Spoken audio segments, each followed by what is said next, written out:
Hi. సమాజంలోని అందరూ బాగున్నారనే నమ్మకంతో సమాజము నేడు నాడు అనే ప్రోగ్రాంతో మీ ముందుకు వస్తున్న మీ శ్రేయోభిలాషిని. అవునండోయ్, ఈ రోజుకు ఒక ప్రత్యేకత ఉన్నదన్న సంగతి ఏంటో చెప్పుకోండి చూద్దాం. అదేనండి, ప్రతి సంవత్సరము జూన్ 12వ తేదీన పాఠశాల పునః ప్రారంభం డే, స్కూల్స్ రీఓపెనింగ్ డే కదండి.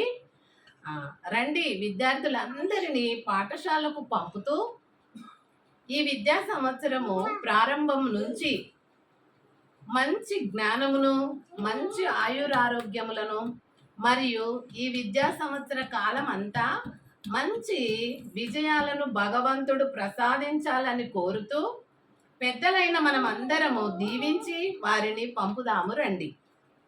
ఎందుకంటే నేటి బాలురే రేపటి పౌరులు కదండి. వారే భావి భారతాన్ని ప్రగతి పథంలో నడిపించే రథసారథులైన వీరే. Thank you. వ్యూవర్స్ అందరు కూడా గమనించగలరని మనవి. ఒక చిన్న పాటతో మరి విద్యార్థులందరినీ కూడా మనము ఆనాటి నాడు